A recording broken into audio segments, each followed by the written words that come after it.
इस कार्यक्रम के पुण्यार्जक हैं श्री छवि कुमार सेठी, फर्म अमर रोलर, फ्लावर मिल, गोलाघाट रोड, दीमापुर, नागालैंड 797112।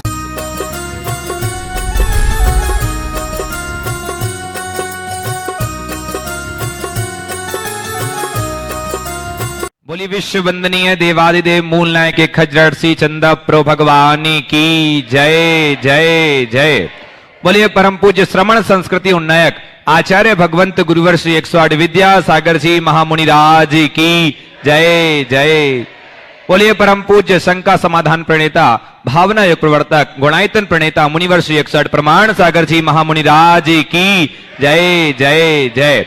बोलिए परम पूज्य मुनिवर श्री 108 अरह सागर जी महाराज की जय जय जय।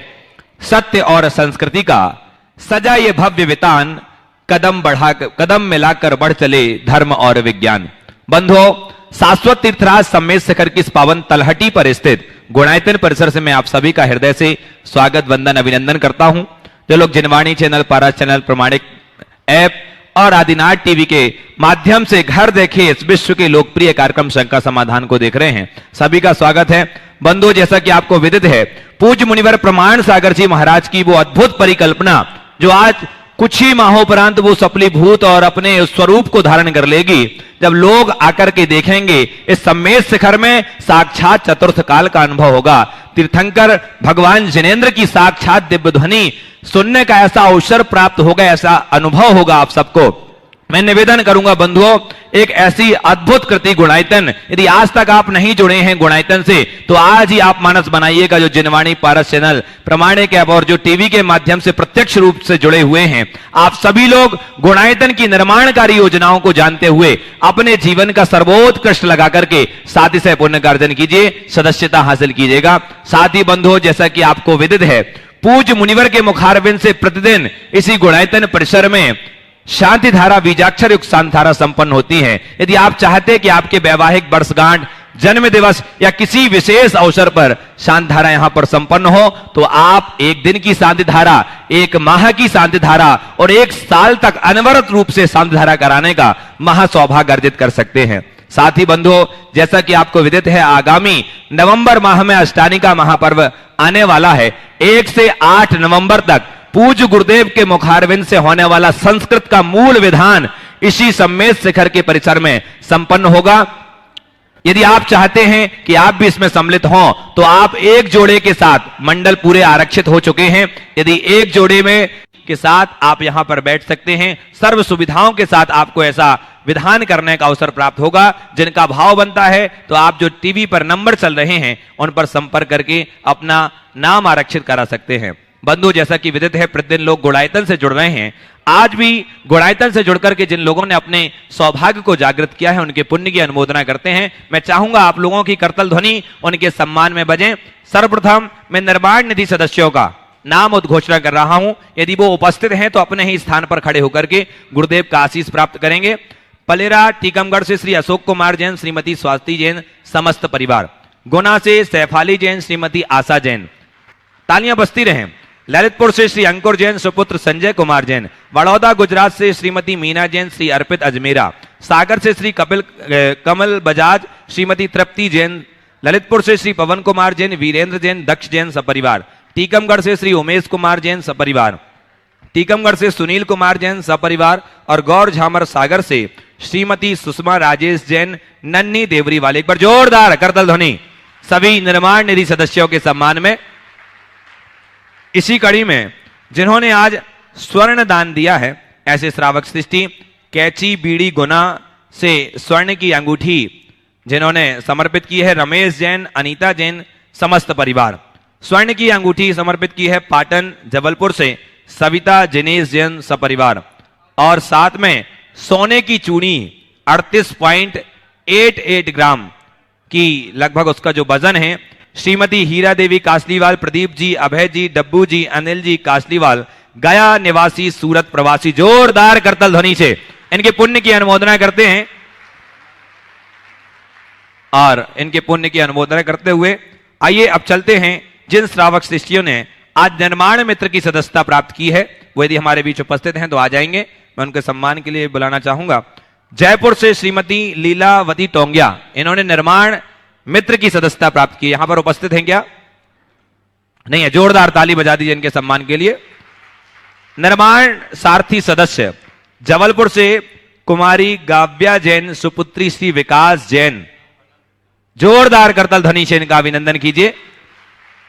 यह हमारे बीच में उपस्थित हैं। आइए, सूत्रधार के रूप में जिन्होंने आज जुड़ने का सौभाग्य अर्जित किया है, ऐसे श्रावक सृष्टि श्रीमान मंदसौर से श्री अशोक कुमार, संतोष बाई जैन अजमेरा, अभय सुनीता रिधिमा जैन अजमेरा, समस्त परिवार मंदसौर, जोरदार करतल ध्वनि से अभिनंदन कीजिए। ये परिवार हमारे बीच में हैं, आ जाएं। और इनके सम्मान के लिए बुला रहा हूं श्री महेंद्र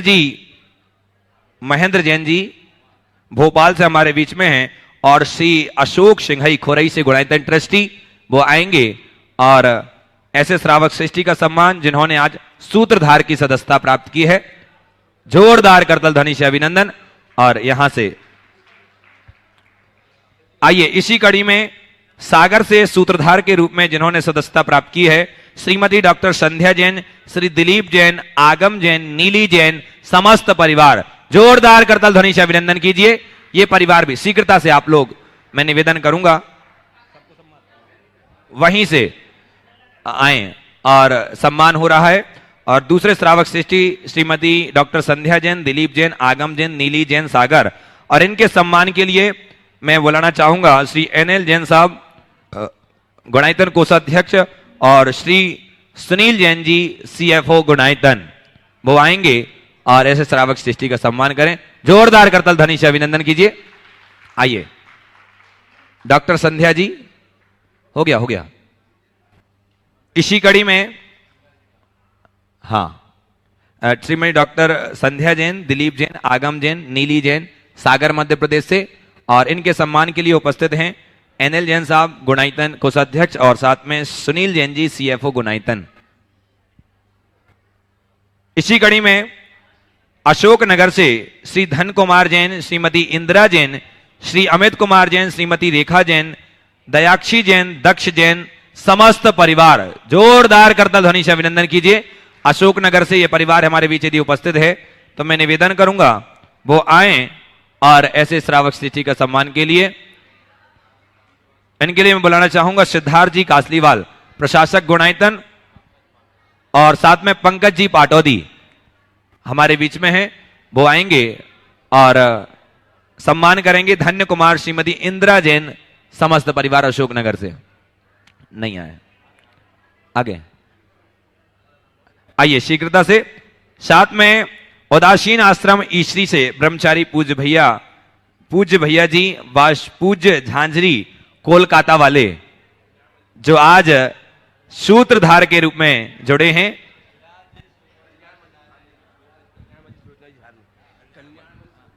कल्याणमल सुलोचना जी, झांझरी कोलकाता वाले, जोरदार करतल ध्वनि से इनका अभिनंदन कीजिए। ये भी हमारे बीच में उपस्थित हैं और इनके सम्मान के लिए मैं बुलाना चाहूंगा आदरणीय इंजीनियर रमेश चंद जी जैन, सतना, श्रोमणी संरक्षक गुणायतन के। मैं निवेदन करूंगा वो आएंगे और ब्रह्मचारी पूज्य भैया जी कल्याण जी, सुलोचना जी हांजरी, और जिन्होंने बहुत सुंदर, एक बार जोरदार करतल ध्वनि इनके लिए बजना चाहिए। और देखिए, और त्यागी का दान, दोनों व्रती हैं और इनका दान ज्यादा बहुमूल्य है। वैसे भी ये हमारे लिए पूज्य भी हैं, और एक बार जोरदार करतल ध्वनि से इनके पुण्य की अनुमोदना करते हैं और इनके सम्मान कर रहे हैं परम आदरणीय रमेश चंद जी जैन साहब, शिरोमणि संरक्षक गुणायतन। आइए, इसी साथ में जिन्होंने सारथी से सूत्रधार के रूप में अपने आप को संबद्ध किया है, श्रीमती सुषमा जैन, श्री महेश कुमार जैन, शुभम जैन, अजमेर से, राजस्थान से, जोरदार करतल ध्वनि से अभिनंदन कीजिए। ये परिवार यदि हमारे बीच उपस्थित है तो शीघ्रता से आए, नहीं है। दमोह मध्य प्रदेश से निर्माण निधि से सूत्रधार के रूप में आज संबद्ध हुए हैं श्री अंकुर जैन, श्रीमती अनामिका जैन, श्री राकेश कुमार जैन, मीरा जैन, अमृता जैन, जोरदार करतल ध्वनि से अभिनंदन कीजिए। ये परिवार यदि हमारे बीच में है तो शीघ्रता से आए। चलिए, और साथ ही आज जिन्होंने संस्थापक सदस्य ट्रस्टी के रूप में अपने आप को गुणायतन से जोड़ा है और गुणायतन के गौरव को बढ़ाया, नसीराबाद अजमेर से श्रीमती चंद्रकला गोधा, नवीन मीना गोधा, अजित मेनका गोधा, कार्तिक मनन अनवी गोधा, नसीराबाद अजमेर। जोरदार करतल ध्वनि। और देखिए, ये इसी उद्देश्य के साथ शेखर जी आए कि हमें जाकर के ट्रस्टी बनना है, और ये उद्देश्य लेकर के पूज्य गुरुदेव के चरणों में आए। एक बार जोरदार करतल ध्वनि। और इनके सम्मान के लिए बुलाना चाहूंगा श्री एनएल जैन साहब, कोषाध्यक्ष गुणायतन, और डब्बू जी कासलीवाल। डब्बू भैया आ जाएं। और ऐसे ट्रस्टी परिवार का जो आज ट्रस्टी के रूप में जुड़ करके पूज्य गुरुदेव के चरणों में विशेष रूप से आए हैं, मैं पुनः नाम ले रहा हूं। नसीराबाद अजमेर राजस्थान से श्रीमती चंद्रकला गोधा, नवीन मीना गोधा, अजित मेनका गोधा, कार्तिक मनन अनवी गोधा, समस्त परिवार। जोरदार करतल ध्वनि होना चाहिए। बंधुओं, इस प्रकार आप भी अपना मानस बनाइए, और जैसे भी हो, क्योंकि कुछ माह बाद ही जब आप गुणायतन में आएंगे तो देखेंगे एक नया रूप, जब आपको साक्षात देखने मिलेगा। ऐसा प्रतीत होगा जैसे हम साक्षात भगवान महावीर के समो शरण में आ गए हैं। पंचायतन शैली का एक ऐसा अनूठा जिनालय जो आप देखेंगे तो न जाने कितने लोगों के सम्यक्त्व का कारण बन जाएगा ये गुणायतन। लोगों के अंदर गुणात्मक परिवर्तन कराने वाला होगा ये गुणायतन। तो अभी भी अवसर है, जो चैनल के माध्यम से देख रहे हैं, जो प्रत्यक्ष उपस्थित हैं, कि आप अपने चंचला लक्ष्मी का सदुपयोग करिए, क्योंकि आने वाला जो इतिहास है वो गुणायतन का इतिहास में आपका भी नाम स्वर्णाक्षरों में लिखा होगा। तब आपको गौरव महसूस होगा कि हम धन्य हैं कि हमारा ये द्रव्य गुणायतन में लग गया है। इसलिए जितने लोग यहां पर उपस्थित हैं, चैनल के माध्यम से देख रहे हैं, आप भी अपने पुण्य को संजोइए और अपने जीवन में शादी से पुण्य का अर्जन कीजिए। आइए चलते हैं, अब इस कड़ी को आगे बढ़ाते हैं और आगे के शंका समाधान के विशेष सत्र के संचालन के लिए बड़े सम्मान और आदर के साथ बुला रहा हूं परम आदरणीय पंडित सुदर्शन जी पिंडरई। मैं आप सबको जोड़ूं गुरुदेव के श्री चरणों से, और आपको समाधान दिलाऊं गुरुदेव के श्रीमुख से। अरे यार, उसके पूर्व मैं चाहता हूं कि गुरुदेव का वरदहस्त आशीष के रूप पर हम पर आच्छादित हो। अतः मेरे साथ उच्चारें, नमोस्तु महर्षि, नमोस्तु महर्षि, नमोस्तु महर्षि। भवजनों, आज इस सभा में एक ऐसा व्यक्तित्व विराजमान है जिसने गुरुदेव के 2017 के चातुर्मास उदयपुर को बड़ी ऊंचाइयां प्रदान की थी। वे हैं श्रीमान महेंद्र कुमार जी, बबीता जी टाया, उदयपुर। सम्मान उनको आमंत्रित करो, वे आए, गुरुदेव चरणों की अभिवंदना करें, आशीर्वाद प्राप्त करें। उनका सम्मान करने के लिए आमंत्रित कर रहा हूं श्रीमान शोभाजी, सीईओ गुणायतन, एवं श्रीमान रमेश जी जैन, इंजीनियर, निर्माण मंत्री गुणायतन, श्रोमणी संरक्षक गुणायतन, सतना से आए। आपकी तालियां लगातार बजते। एक ऐसा व्यक्तित्व आपके समक्ष उपस्थित हो रहा है जिसने संपूर्ण चातुर्मास में न दिन देखा, न रात, न धन देखा, न समय, सब कुछ लगाते रहे। ऐसे व्यक्तित्व का आज हम सम्मान करके हर्षित हो रहे हैं। आइए श्रीमान टाया जी, बबीता जी के साथ, और हमारे बीच में आज जिन्होंने गुप्तदान के रूप में अभिनंदन कुमार जी जैन, तेजस सहिता जैन, सविता नवीन जैन भोपाल, इन्होंने स्वर्ण दान दिया है। सम्मान नहीं किया उनका, ना कर दिया। और अपने स्थान में खड़े हो जाएं और गुरुदेव से आशीर्वाद प्राप्त करें। और अब मैं पहले प्रश्न के लिए आमंत्रित कर रहा हूं टाया जी को। अपना टाया पहला प्रश्न प्रस्तुत करेंगे और समाधान पाएंगे। साथ ही तैयार रहेंगे। आइए सम्मान आ जाइए, प्रश्न करिए। अभय कुमार जी जैन, मंदसौर, जो आज सूत्रधार के ऊपर संबद्ध हुए हैं गुणायतन से, अपने स्थान में सभी लोगों के साथ जो 70 लोगों को लेके आए हैं, अपने स्थान में खड़े होकर अपना प्रश्न प्रस्तुत करके समाधान प्राप्त करेंगे। अपने जो जहां है वहीं सब प्रश्न करेंगे। हाँ, तैयार, आप पूरे लोग खड़े हो जाएं। आप लोग बोलिए। महाराज जी के श्री चरणों में त्रिबार नमोस्तु नमोस्तु नमोस्तु। महाराज जी, जैसा कि अभी सुदर्शन जी ने कहा कि चातुर्मास में मुझे सौभाग्य मिला। चूँकि मैं व्यवस्थाओं में कई संस्थाओं से भी जुड़ा, समाज से भी जुड़ा हुआ हूँ, तो देखा गया महाराज जी कि जो बोली बोलते हैं, शांति धारा हो, चाहे विधान में हो, चाहे वो इंद्र इंद्राणी बने या कोई भी है, वो बोली बोल के भूल जाते हैं और बोलते हैं कि साहब हमारे पोते देंगे, बच्चे देंगे, तो क्या महाराज जी वो उनको पुण्य मिलता है क्या? देखिए, टाया जी ने बड़ा ज्वलंत सवाल उठाया है। कहीं पर भी किसी भी धार्मिक अनुष्ठान में दान देना, बोली लेना जीवन का एक श्रेष्ठ अवसर होता है, लेकिन आप जितनी उदारता से बोली बोलते हो उतनी ही तत्परता से चुकाना भी चाहिए। आपने शांति धारा की, आपने विधान के लिए, अन्य किसी कार्य के लिए दान बोला, स्वेच्छा से बोला या दबाव से? दबाव से कभी बोलना नहीं चाहिए, और स्वेच्छा से बोले तो फिर पीछे नहीं हटना चाहिए। जिस शांति की कामना से तुमने ये दान बोला और वही नहीं करोगे तो जीवन की शांति बनेगी कैसे? देव द्रव्य के भोग का बड़ा पाप तुम्हारे सिर पर चढ़ेगा। इसलिए जहां कहीं भी ऐसा काम करो, इधर बोलो तुरंत दान दो। और यदि कोई बड़ा दान है, तत्काल देने की स्थिति नहीं है, तो आयोजकों को पहले ही कह दो कि मेरी आज जैसी स्थिति रही और मैं दुनिया में रहा तो इस टाइम ड्यूरेशन में ये दान दूंगा। यदि आयोजकों को जमेगा तो ठीक है, नहीं जमे तो हम ठीक। और जो समय आप लो उस समय को यथासंभव पहले ही आप दे दो। क्या पता कल कैसा समय हो, कर्जदार बनकर दुनिया से मत जाओ। दूसरा, कई जगह के लोगों के साथ एक दुविधा ये होती कि बोलियां तो बोल देते हैं, उनका कोई संपर्क सूत्र नहीं रहता, घर जाकर के वो भूल जाते हैं। अब उनका कर्ज उनके सिर पर है, हालांकि वो अनिच्छापूर्वक भी है, लेकिन वो पाप के भागीदार बन रहे हैं। आयोजक उनसे संपर्क नहीं करे, अब क्या होगा? अब मान लो महेंद्र जैन लिखा है तो हिंदुस्तान में हजारों महेंद्र जैन होंगे, कहाँ ढूंढे महेंद्र जैन? तो आप लोगों से मैं एक सलाह दूंगा कि कहीं भी कोई भी बोली लो, आयोजकों के पास अपना नाम, पता, मैं नंबर के जरूर रिकॉर्ड कराओ। अपनी घोषित राशि, उसका मद उल्लेख कराओ और उनसे कहो कि भैया मैंने आज ये सौभाग्य पाया है, मेरा एक निवेदन है कि मैं यहाँ से घर जा रहा हूँ, कोशिश करूँगा जल्दी भेजने का, यदि ना भेज पाऊँ तो एक रिमाइंडर ज़रूर दे देना, एक मैसेज भेज देना, एक कॉल कर देना।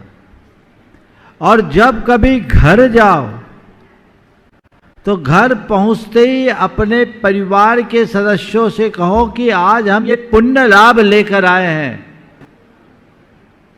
इस कार्य में आप सबकी अनुमोदना चाहिए और आप सबसे निवेदन है कि हमें ये राशि चुकानी है, और कदाचित इस बीच मुझे कुछ हो जाए तो मेरी अन्य लायबिलिटीज में इसे भी लायबिलिटी मानना और सबसे पहले इसे चुकाना, ये भाव रखना चाहिए।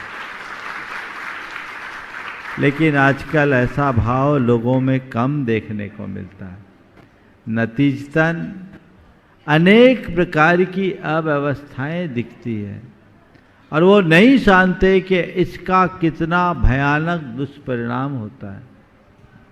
मैं एक ऐसे व्यक्ति को जानता हूँ जो समाज के धनी मानी लोगों में गिना जाता था, मुखिया भी था और खूब बोलियां बोल देता था।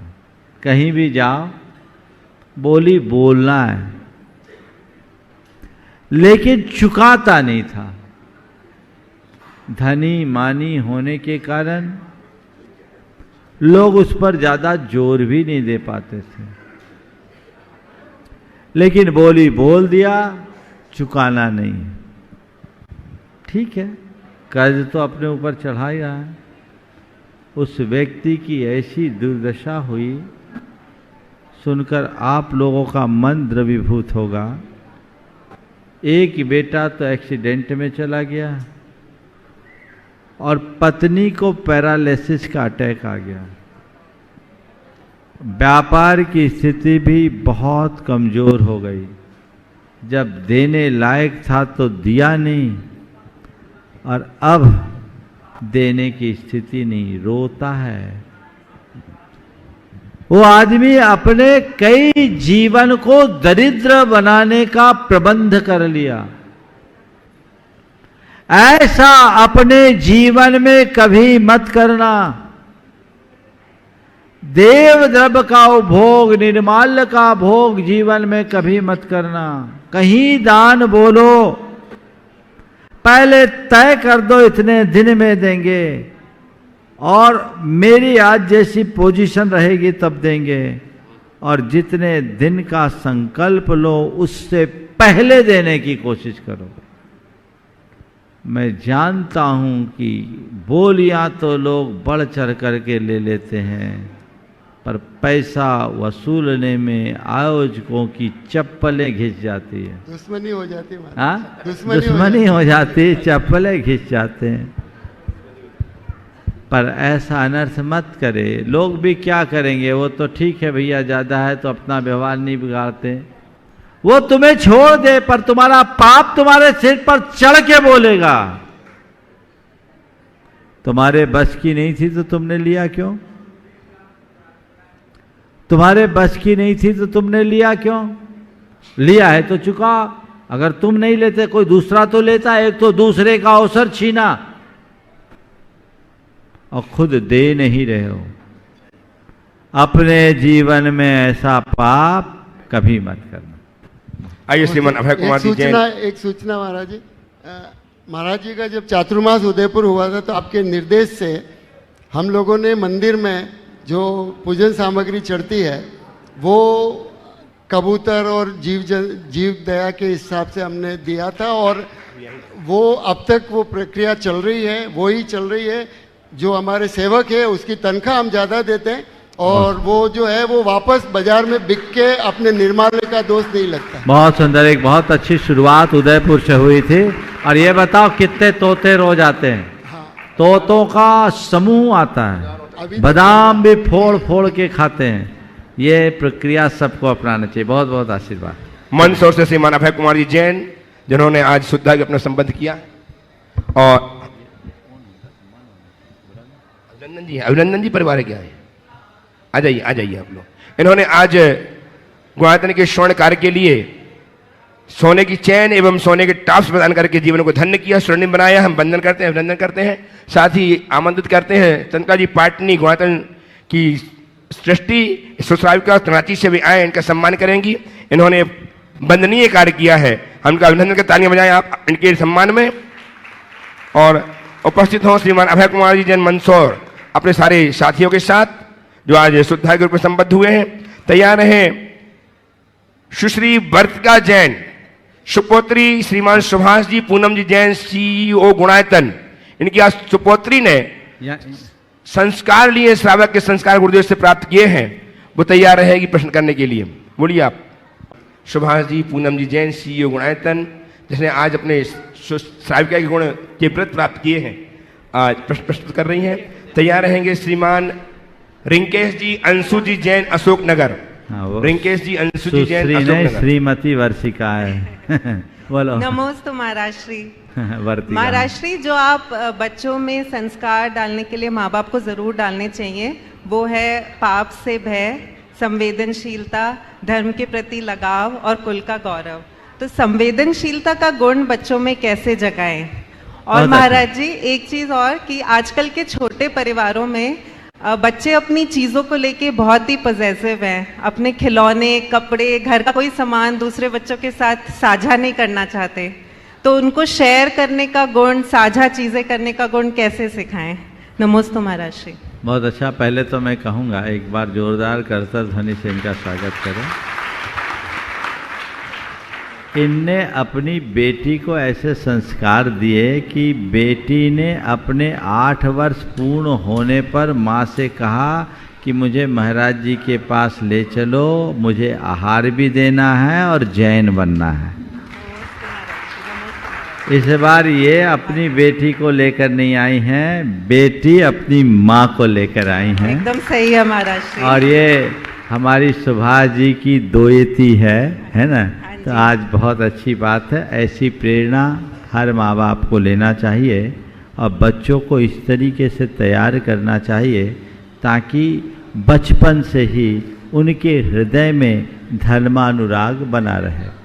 आपने जो सवाल किया, बच्चों के मन में संवेदनशीलता कैसे जगाए, उसका बड़ा एक सरल सा तरीका है। बच्चों से हमेशा अपने प्राणों और औरों के प्राणों का महत्व बताएं। फिर उससे कहे कि बेटे देखो, हम जैसे जीना चाहते हैं वैसे अन्य प्राणी भी जीना चाहते हैं कि नहीं। उससे कहो कि हमको कोई चूंटी काटे तो तकलीफ होती कि नहीं, बोले होगी। तो बोलो हम किसी प्राणी के ऊपर उसको परेशान करेंगे, उसको कष्ट देंगे, उसकी हत्या करेंगे तो उसको तकलीफ होगी कि नहीं। बच्चे कहेंगे कि होगी। तो बोलो भाई जैसे हम हैं वैसे वो है, हम में और उसमें अंतर क्या है।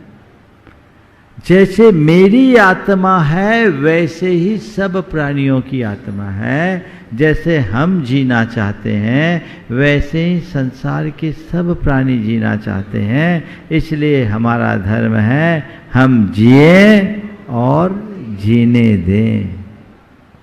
उनको कुछ कथाएं सुनाएं, उनके हृदय की संवेदना को जगाने के लिए पौराणिक प्रसंग सुनाएं। एक प्रसंग मैं आज आप सबको बता देता हूँ। पौराणिक कहानियों में ऐसे बहुत सारे होंगे, पर संवेदनशीलता का उदाहरण भगवान महावीर के जीवन का उनको सुनाए। तीर्थंकरों और महापुरुषों के चरित्र के बारे में उनको बताया और वो कहाँ अपनी प्रवृत्ति में सावधानी रखते हैं, अहिंसा धर्म का मर्म क्या है उन्हें समझाएं। तो बच्चों के हृदय में बात बैठ जाएगी, इतनी गहरी बैठेगी कि फिर उन्हें कुछ कहने की जरूरत शेष नहीं रहेगी। भगवान महावीर जब बाल अवस्था में थे, अपनी माता त्रिशला के साथ राजोद्यान में टहल रहे थे। टहलते टहलते माँ उद्यान के, गार्डन के घास के इलाके से निकल पड़ी। वर्धमान अपनी जगह पर खड़े रह गए। मां बुला रही बेटा आ तो इधर आ, देख देख तो सही वो कितने सुंदर है फव्वारे, कितने अच्छे में कीड़ा पर्वत, इधर तो आ। वर्धमान चुप, जहां के तहां खड़े। त्रिशला मां से रहा नहीं गया, वो आई और वर्धमान के बाल और गाल को सहलाते हुए पूछी, अरे तुझे क्या हो गया। अचानक उसे लगा कि वर्धमान के आंखों में आंसू है। त्रिशला बिफर पड़ी। अरे तुझे आंसू क्यों, तू इतना क्यों रो रहा है, तुझे क्या हो गया। तब वर्धमान ने कहा, मां जब आप इन कोमल कोमल दूबों पर चलती हो ना, तो मुझे ऐसा लगता है मानो मेरी पीठ पर चल रही हो। देखो ना, आपके पैरों की निशान मेरे पीठ पर पड़ गई है। त्रिशला एकदम घबरा उठी, फट से वर्धमान के शर्ट को उतारा, देखा तो उनकी पीठ पर पैरों के निशान थे। उन्हें अपने कृत्य का आभास हुआ, तत्क्षण क्षमा मांगी और वर्धमान को अपने गले से लगा ली। तब वर्धमान ने कहा, बाल वर्धमान ने कहा, माँ जैसे हमारे प्राण हैं वैसे ही सबके प्राण हैं, हम खुद जिए औरों को जीने दे। वाह क्या बात है। ऐसे प्रसंगों को बच्चों के लिए अच्छे से समझाएं। सुलस कसाई का प्रसंग सुनाएं। हमारे शांतिनाथ भगवान के पूर्व भाव का कथन सुनाएं। अभय कुमार के चरित्र को सुनाएं। पुराणों में ऐसे ढेर प्रसंग हैं, और आज के लोगों के जीवन के विषय में बताएं तो भाव एक बार उनके हृदय में जागृत हो जाएंगे तो फिर उन्हें ज़्यादा कुछ कहने और करने की आवश्यकता शेष नहीं रहेगी। आइए श्रीमान। और जो चीज़ों को साझा करने की बात, उसकी भी एक वजह है। बहुत अच्छा सवाल है ये भी। चीज़ें साझा क्यों नहीं कर? पहले सहजीवन होता था संयुक्त परिवार होने के कारण। अब जब से एकल परिवार है, न्यूक्लियर फैमिली है, तो सहजीवन की वृत्ति समाप्त हो गई। तो अब नेचर पजेजिव हो गया। बच्चों को कोई अपना नहीं दिखता, और जब अपना नहीं दिखता तो अपनापन भी नहीं दिखता। तो उसके लिए बच्चों के साथ खुद बच्चा बनना शुरू करो। थोड़ा समय बच्चों के साथ खेलो, और माँ बाप बनकर नहीं, अपने बचपने को लौटा करके। जैसे हम बच्चे में अपने और बच्चों के साथ खेलते थे, वैसे आज हम घर के बच्चे के साथ बच्चा बन करके खेल रहे हैं। अपने आप चीजें हो जाएगी। उस समय अगर अपने आप को बच्चा बनाने में सफलीभूत होगे तो फिर सब बातें अपने आप अच्छी हो जाएगी। नमस्ते। उपस्थित हो श्रीमती अंशु जी, रिंकेश जी जैन अशोकनगर से। तैयार रहेंगे श्रीमान इंजीनियर रमेश जी जैन, श्रीमती सक्षक गुणायतन, निर्माण मंत्री गुणायतन सतना से, अरिहंत जी के साथ। द्वय मुनि राजों के चरणों में मेरा और मेरे परिवार की ओर से बारंबार नमोस्तु नमोस्तु नमोस्तु। हे महाराज श्री, मेरा प्रश्न यह है कि हमारे यहाँ उत्तर प्रदेश में एक स्थान है जहाँ पर माना जाता है कि कुछ निश्चित तिथियों पर कुछ देवों द्वारा ये उपदेश दिया जाता है कि हम जो मनुष्य हैं वो अगर कुछ हम पर्टिकुलर नियम नहीं लेते हैं तो आप ना अभिषेक करने के लायक हैं, ना आप पूजन कर सकते हैं, ना आप भक्तांबर जी पढ़ सकते हैं, या मतलब जो हमारे यहाँ जो पूजन विधि जो भी बताई गई है वो आप उस करने के लायक नहीं हैं, आप अवित्र हैं।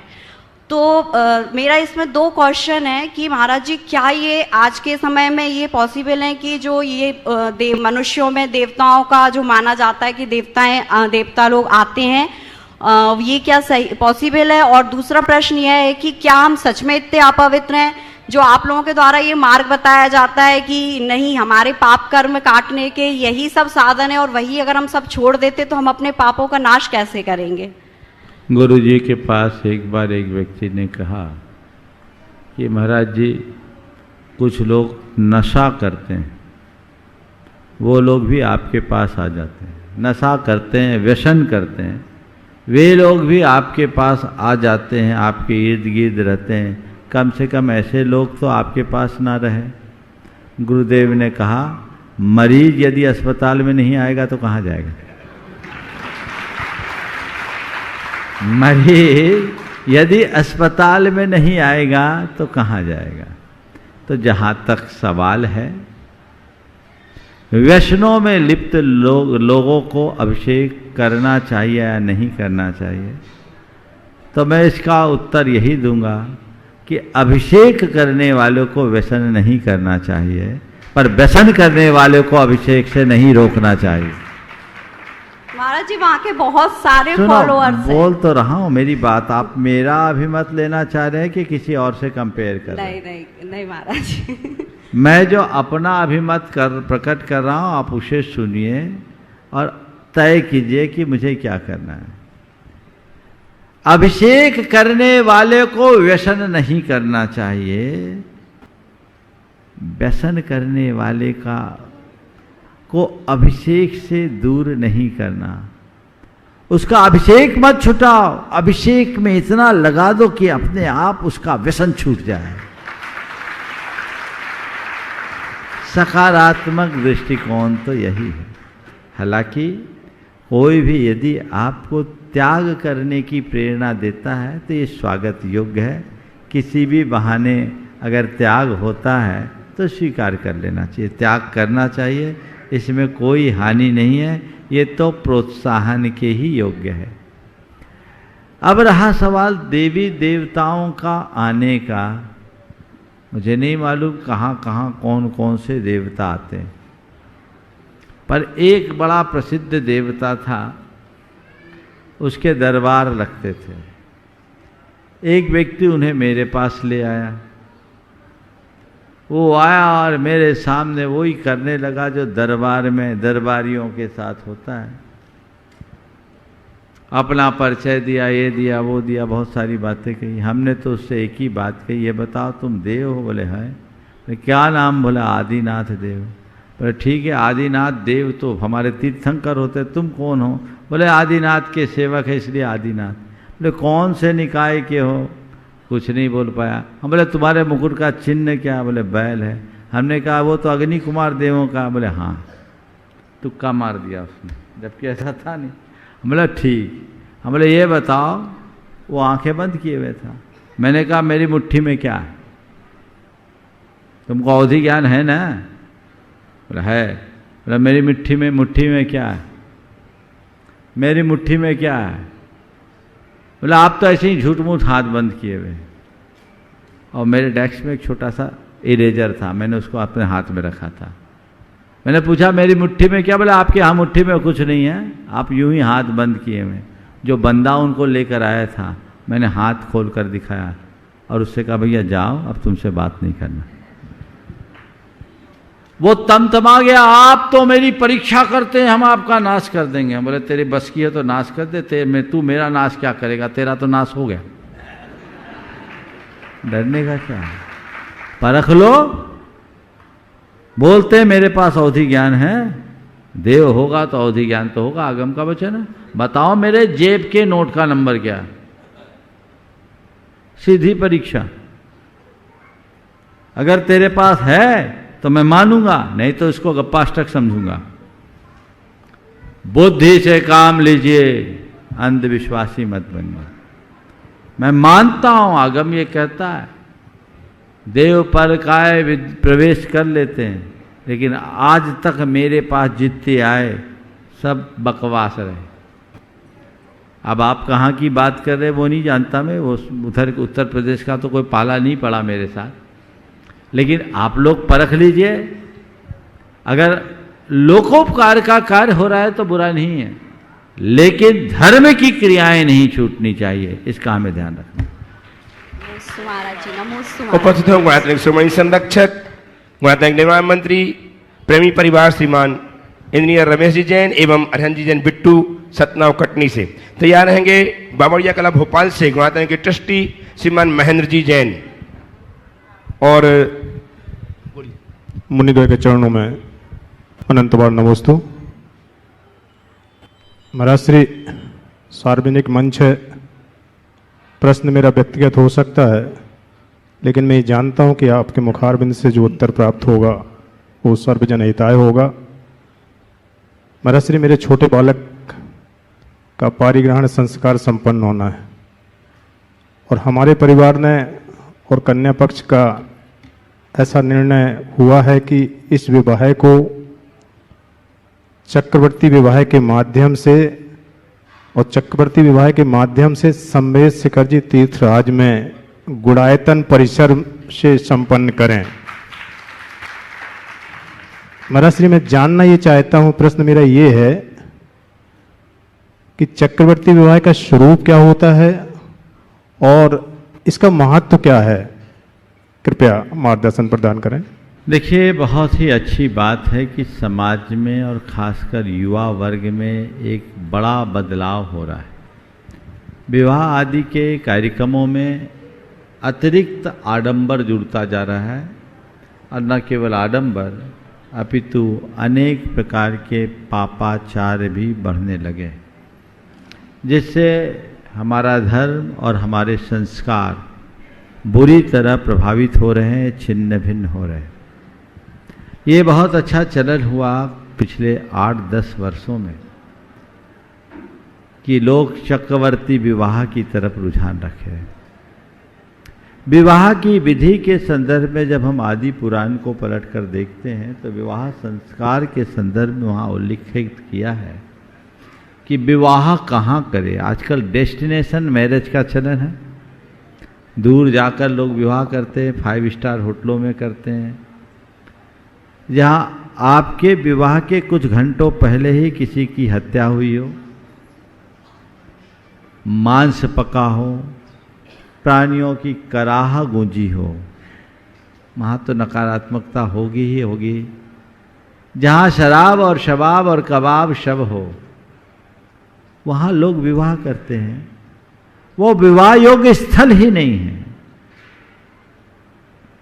आदि पुराण में शब्द लिखा है, क्वचित पुण्याश्रमे सिद्ध प्रतिमा साक्षिकम। पुण्याश्रम में, पुण्य स्थल में, पवित्र स्थल में और सिद्ध प्रतिमा की साक्षी में ही पानी ग्रहण का संस्कार होना चाहिए। पानी ग्रहण एक मूल संस्कार है, तो वो संस्कार करो। आपने बहुत उत्तम निर्णय लिया, एक समर्थ परिवार के होकर, हर अर्थ में सक्षम होकर आपने यह जो निर्णय लिया है, बहुत बहुत स्वागत योग्य निर्णय है। और नहीं स्वागत योग्य अपितु अनुकरणीय निर्णय है, और लोगों को भी प्रेरणा लेनी चाहिए। तीर्थ क्षेत्र में आकर विवाह करो, भगवान की साक्षी में विधान के साथ 3 प्रकार की अग्नि की साक्षी में फेरे पड़ो।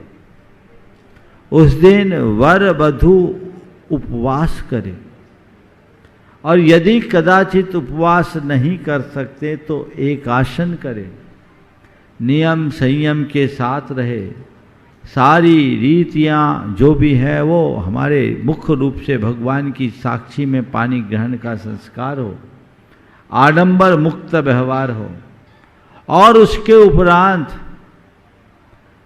विवाह के बाद पहले तीर्थ यात्रा करे और गुरु के दर्शन करे, फिर अपने वैवाहिक जीवन की शुरुआत करे। ये रास्ता है।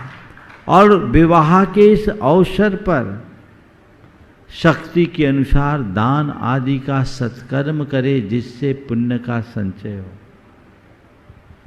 ये है विवाह का काम। और तुम्हें वैभव ही प्रदर्शित करना है तो विवाह के उपलक्ष्य में कोई अच्छा काम कर दो, जो जिंदगी भर तुम्हारा नाम कराते रहे।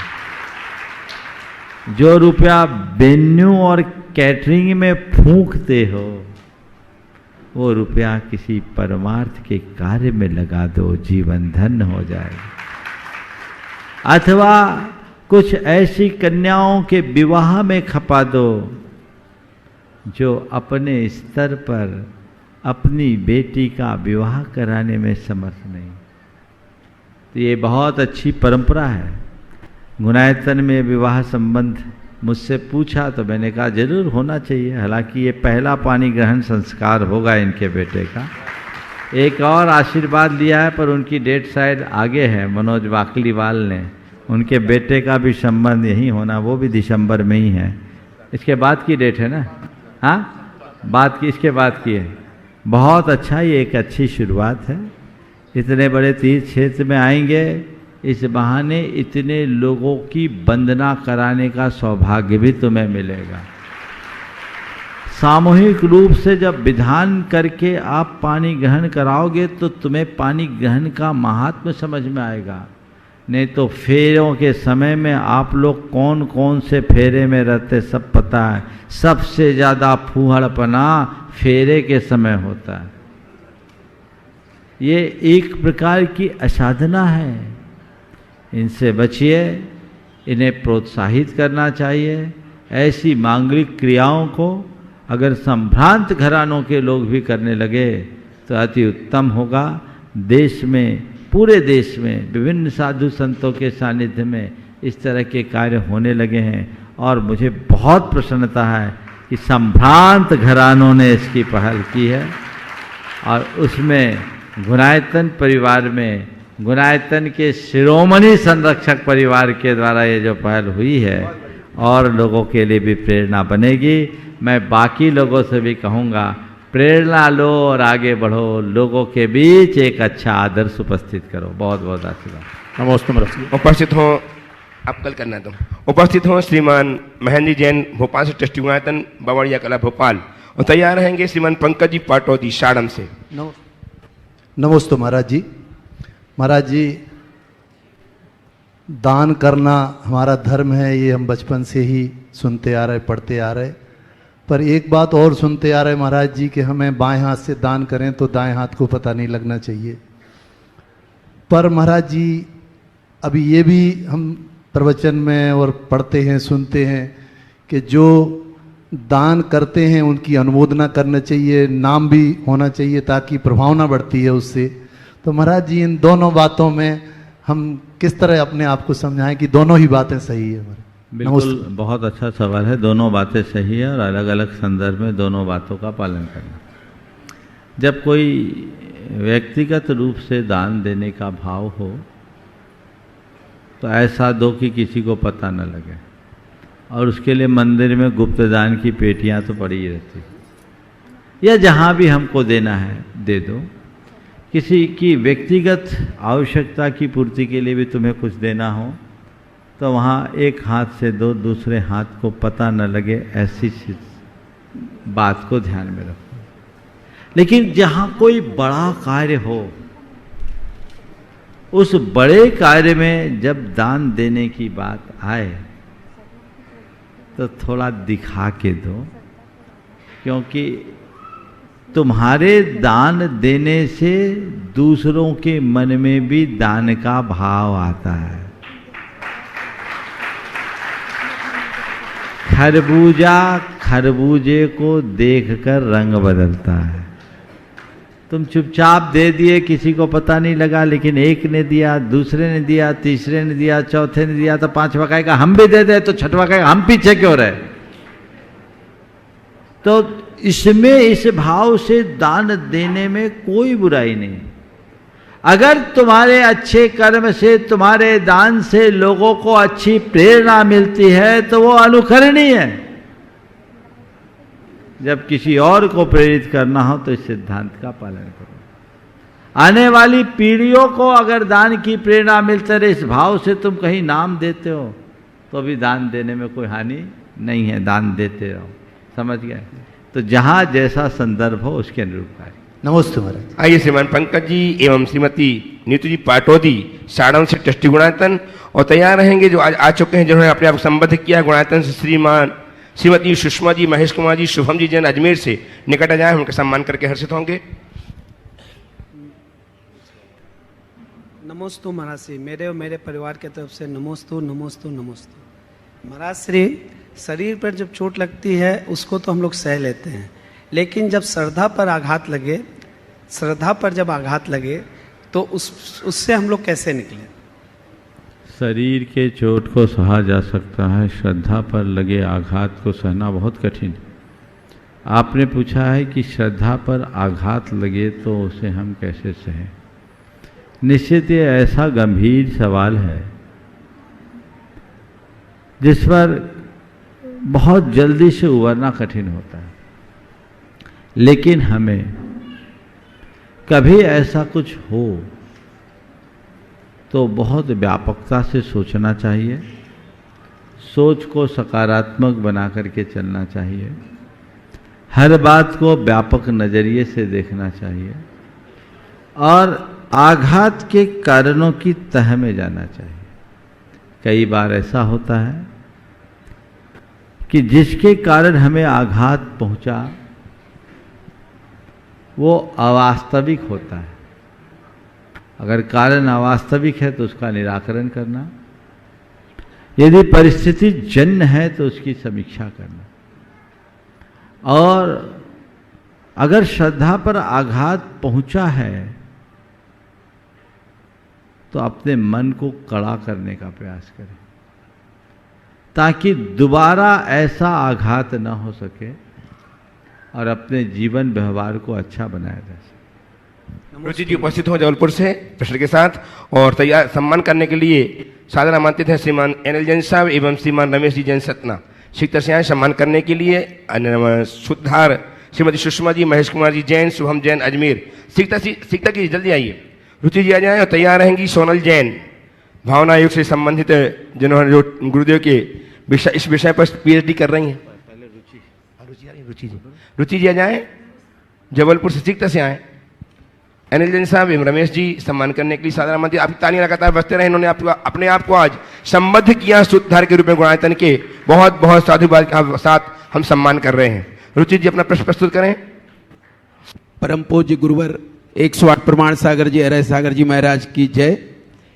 गुरुदेव के चरणों में गिरनार परिवार देवरी का तिरवार नमोस्तु नमोस्तु नमोस्तु। गुरुवर, आज मेरा प्रश्न यह है कि जब हम मंदिर जाते हैं, अभिषेक पूजन करते हैं और अचानक हमारे भाव में विकृति आ जाती है, तत्समय पश्चात ही हम नियंत्रित भावों को नियंत्रित तो कर लेते हैं, पर गुरुवर मेरा शंका यह है कि इसमें कौन सा दोष होता है और इसको कैसे हम इसका उपाय करें।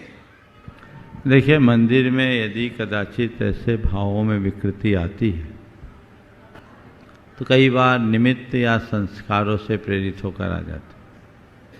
हमें तत्क्षण अपनी निंदा ग्रह करनी चाहिए, भगवान से क्षमा मांगनी चाहिए, उसका प्रतिक्रमण करना चाहिए, जिससे रास्ता खुलेगा। हाँ, कल्याण जी उपस्थित हो। सोनाली जी नमस्ते भगवान, नमस्ते। पहले कल्याण बीना से और तैयार हैं। उपस्थित हो श्रीमान कल्याण जी झांझरी, सुलोचना जी झांझरी, सोनल आइए सीखता से।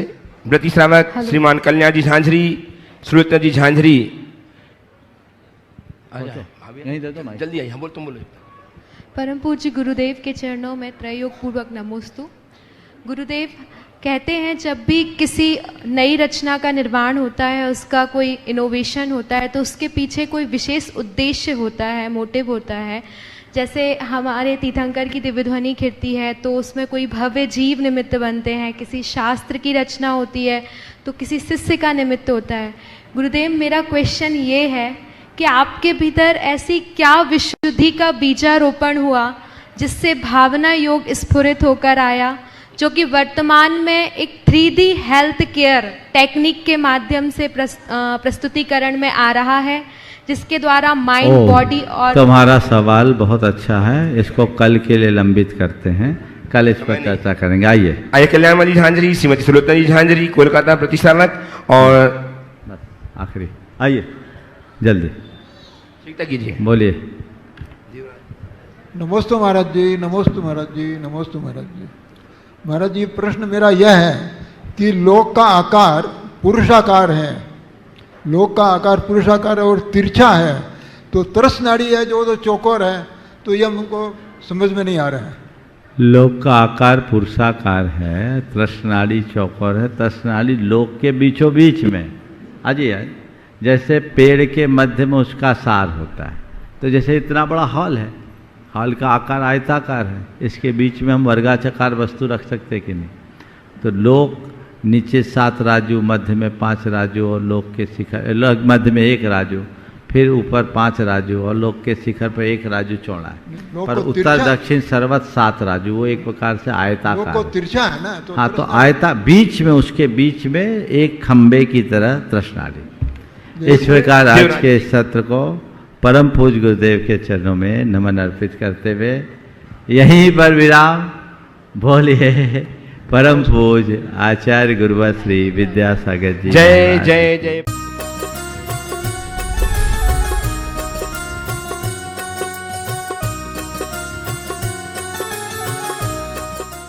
इस कार्यक्रम के पुण्यार्जक थे श्री छवि कुमार सेठी, फर्म अमर रोलर, फ्लावर मिल, गोलाघाट रोड, दीमापुर, नागालैंड 797112।